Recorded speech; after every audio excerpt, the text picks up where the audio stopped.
दोस्तों सादर प्रणाम, जय बद्री विशाल, नमस्कार। वर्तमान में हम आगे हैं ब्यास गुफा में, बद्री विशाल प्रांगण में, और आप देख सकते हैं यहाँ पर आप लोगों को विदित है कि जो भी देव स्थान होता है वहाँ पे फोटो लेना पूर्ण रूप से वर्जित होता है। उसका हम पालन करेंगे। ये देखिए, कृपया गुफा के अंदर की फोटो न खींचें, जिसका हम अनुपालन करेंगे, क्योंकि इससे देव स्थानों की शक्ति भी क्षीण होती है। कहीं ना कहीं हम मंदिर के अनुशासन के खिलाफ ये कार्य करते हैं, तो वो नहीं करेंगे। लेकिन हम इस ब्यास गुफा का आप देख सकते हैं, ये एक प्रकार से किताब के रूप में है, और देख सकते हैं आप नज़दीक से, जैसे किताब के पन्ने हैं उसी प्रकार से ये इसकी कलाकृति हुई है। और ये किसी ने बनाया नहीं है, ये बनावटी है, ये बनावटी नहीं है, माफ कीजिएगा, ये प्रकृति द्वारा जो है वेद व्यास द्वारा निर्माण हुआ है। और हम अभी हमारे पुजारी महोदय हैं, उनसे वार्तालाप करते हैं इस संदर्भ में। पंडित जी सादर प्रणाम। हरि ओम, भाई साहब हरि ओम। और पंडित जी, क्या है इसका जो है इस ब्यास गुफा का क्या वृतांत है, थोड़ा हमारे दर्शकों को बताने की कृपा कीजिएगा। देखिए, इस रसमय भू क्षेत्र पे अनेक प्रकार के पुण्य धाम है जी, परंतु जैसा पुण्य धाम हमारा ये बद्रिकाश्रम है, इस प्रकार का पुण्य धाम न हुआ न होगा। क्योंकि हमारे सनातन धर्म के जितने भी ग्रंथ वेद पुराण हैं, सब की रचना वेद व्यास जी ने यहीं पे की, जहाँ पे आप लोग उपस्थित हैं, बैठे हुए हैं। वेद व्यास जी ने सबसे पहले तो वेद को 4 भागों में बांट डाला, इसीलिए आपका नाम पड़ा वेद। और आप जन्म होते ही विशाल हो गए थे, बड़े हो गए थे, इसलिए आपका नाम पड़ा व्यास। व्यास एक उपाधि भी है, और काला स्वरूप होने के कारण आपका नाम पड़ा कृष्ण। और बैतवा और जमुना के द्वीप में आपका जन्म हुआ, इसलिए आपका नाम पड़ा द्वैपायन। कौन सा द्वीप? कालपी। कालपी कहाँ पड़ती है? कानपुर और झांसी के बीच। तो वेद व्यास जी का जन्म कहाँ हुआ? कानपुर में।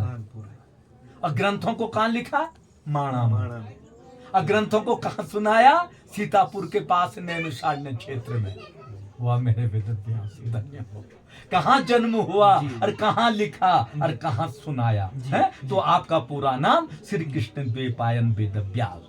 वेद को तो आपने तो 4 भागों में तो बांट डाला, परंतु आप ही ने श्रीमद् भागवत में लिखा कि स्त्री सुतुज बंधु नाम त्रही न सुति गोचरा।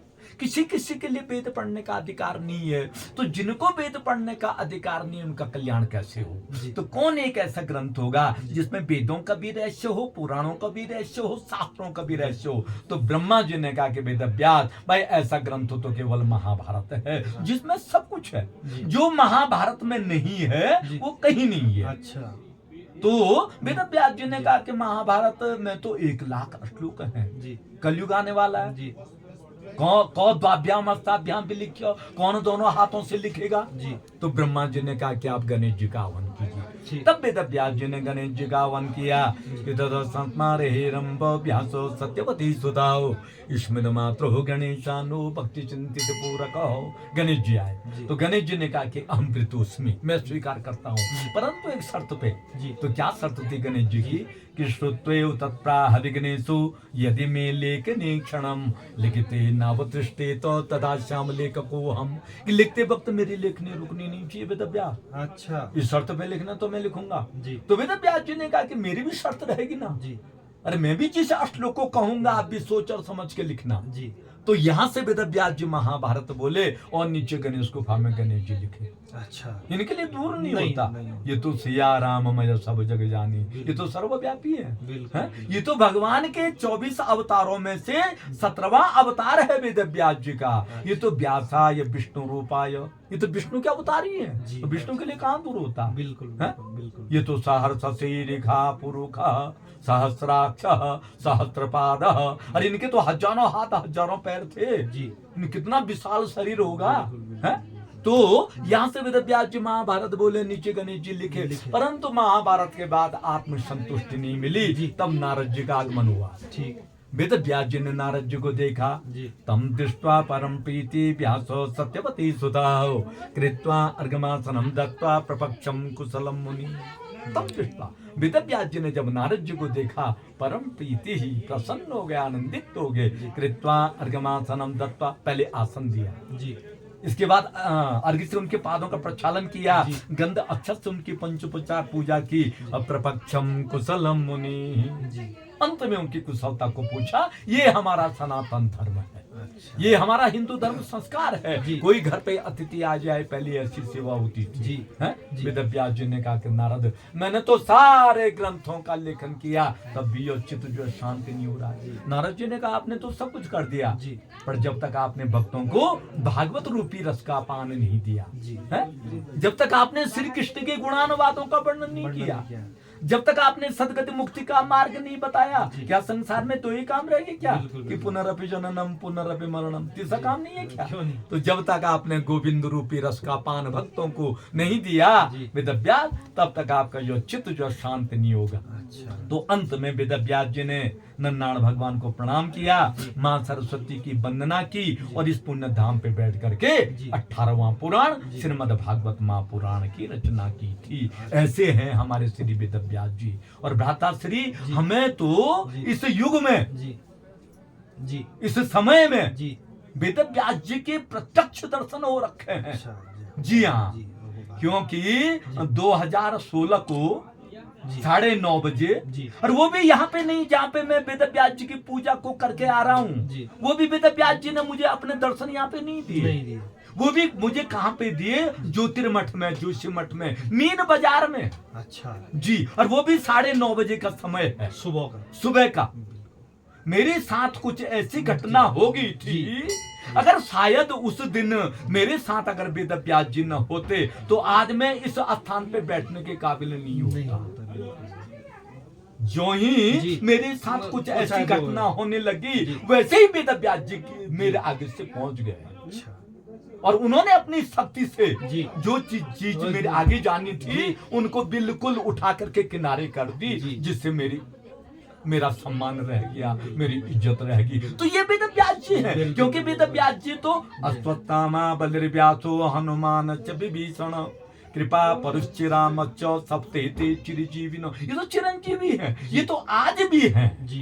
ये तो अंगुष्ठ मात्र में मैंने कहा नहीं, ये तो सर्वत्र जो है घूमते रहते हैं। तो मुझ पे जब महान आपत्ति विपत्ति आई, तो वेद व्यास जी मेरे आगे से खड़े हो गए। उस दिन देखा मैंने कि अभी भी वेद व्यास जी हैं जिन्होंने मेरा इतना जो है, बिल्कुल जी हाँ, मेरी तो पंडित जी, आपका कितना समय हो गया यहाँ पे पूजा? मुझे भ्राता श्री यहाँ पे जो है 36 साल हो गए। अच्छा जी हाँ, पहले तो पिताजी रहते थे, परंतु यात्रियों का आवागमन उस समय बहुत कम होता था। पहले हमारी दुकान थी बद्रीनाथ में जी, ताऊ जी जो है दुकानदारी करते थे जी। तो जब यहाँ पे यात्री लोग नहीं रहते थे, हम दीपक को बाल करके और चले जाते थे बद्रीनाथ में, और वहाँ पे बद्रीनाथ में जाकर के दुकान पे बैठ जाते थे।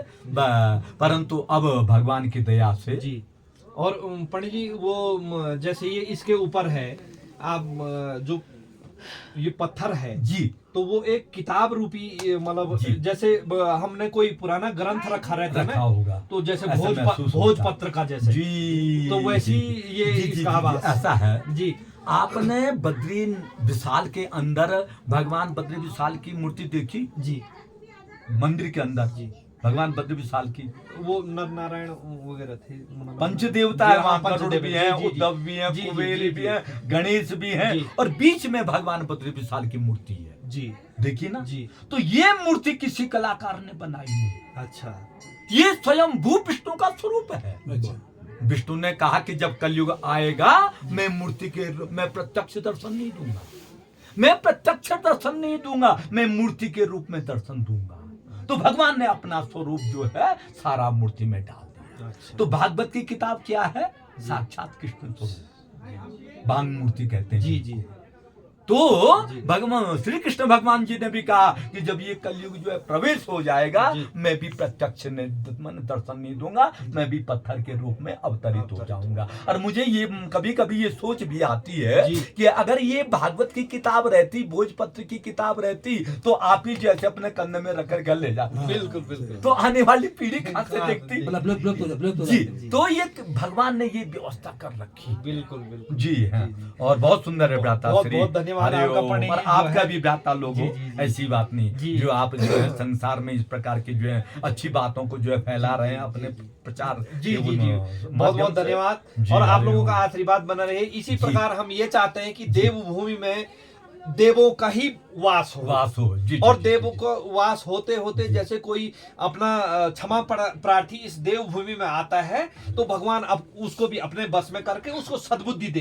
पहले तो यहाँ के स्थानीय मतलब जो भी हमारे प्रदेश के लोग हैं जो गलत कुमार्ग में जा रहे हैं, वो सुमार्ग में जाएं, देव स्थानों में आए, वहां अनुसरण करें। और हमने ये भी देखा दोस्तों कि इस व्यास गुफा में और वो आध्यात्मिक अनुभूति हो रही है जिसका हम इस मुख से वर्णन नहीं कर सकते। आप आए यहाँ पे और करीबन 2 मिनट 5 मिनट बैठ के देखें, वो आध्यात्मिक अनुभूति यहाँ पे 101% हो रही है।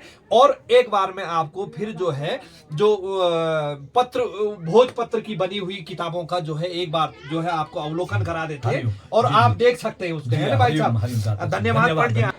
दोस्तों ये देख सकते हैं आप, ये लिखा है व्यास पोथी। तो इस प्रकार से आप दूर से देखेंगे, इस आभास ऐसा हो रखा है कि आभास ऐसा हो रहा है कि जैसे ये व्यास जो कोई किताब, जो ये किताब जैसी भोजपत्र की जो पुरानी ग्रंथ जो दिखाई देती हैं आज कहीं पे आपने देखा होगा पुराने मंदिरों में जो पुराने रखे हुए हैं, उसी का आभास हो रहा है। तो ये रहा दोस्तों, आपने व्यास गुफा का बाहर से अवलोकन किया और पंडित जी के मुखार बिंदु से आपने सुना और यहाँ चारों तरफ का दृश्य भी आपने देखा व्यास गुफा से। तो दोस्तों ये रहा, इन्हीं शब्दों के साथ अपनी वाणी को विराम देता हूँ। हार्दिक धन्यवाद, आभार। जय बद्री विशाल, जय व्यास भगवान।